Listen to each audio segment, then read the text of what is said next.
बहु किए बनावा, संग नारी किए बनावा।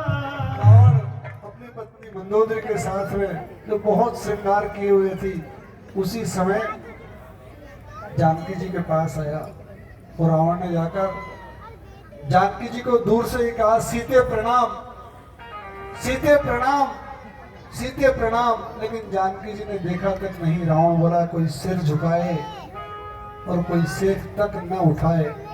तब जानकी जी बोली ऐसी हठीली के पास क्यों आए? रावण कहने लगा जानकी, दीपक के पास पतंगा आता है। तो जानकी जी ने कहा कि रावण वो जलकर भस्म हो जाता है।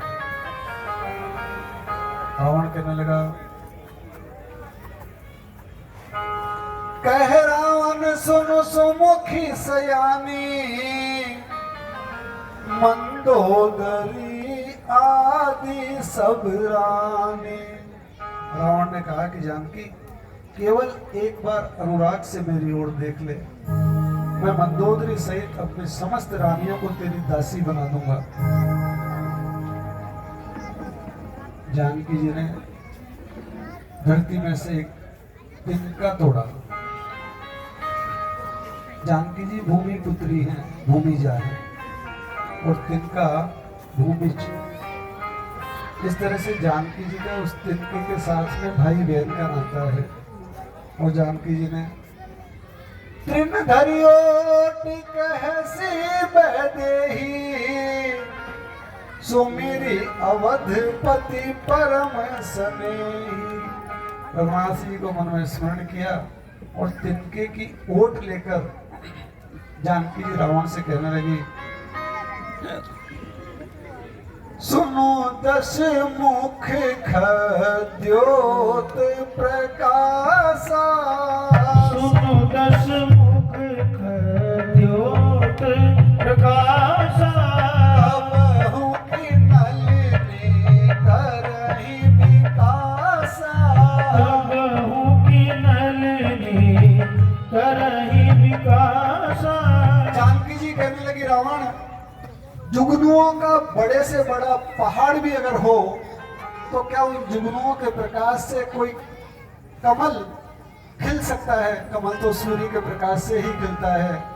आप ही सुनि खद्योत समय, राम ही भानु समान, परुख बचन सुनि काढ़ी असी, बोला अति खिसिहा। रावण खिसिया करके कहने लगा,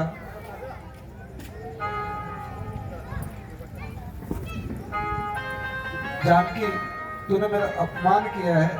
और जानकी बोलने लगी, सठ सुने हरियाणी मोही, अधम निलज लाज नहीं तोही। ये पापी, ये दुष्ट, तुझे लज्जा नहीं आती है? मुझे सूने आश्रम से हरण करके ले आया। रावण बोला, सीता, सीता ते मम कृत्य अपमाना, कटियहूं तव सिर कठिन कृपाना। मैं अपनी इस तलवार से तेरा सिर काट दूंगा।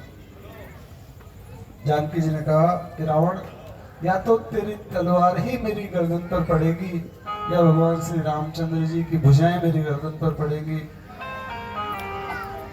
रावण ने वहां जो राक्षसियां थी उनसे कहा कि सीता को इतना डराओ कि वो 1 मास में मुझे स्वीकार करने के लिए तैयार हो जाए। और रावण वापस अपने महलों में चला गया। हनुमान जी महाराज लता पताकाओं में बैठे हुए इस दृश्य को देख रहे थे। हनुमान जी महाराज को बहुत दुख हुआ है देख करके। तब जानकी जी वहां की जो मुख्य पहरेदारनी थी त्रिजटा, ये त्रिजटा रावण के छोटे भाई विभीषण जी की बेटी थी। जानकी जी त्रिजटा से कहने लगी, त्रिजटा नाम राक्षसी एका, राम चरण रति निपुण विवेका। वो राम जी की भक्ता थी त्रिजटा। और त्रिजटा से राक्षसियां जब डरा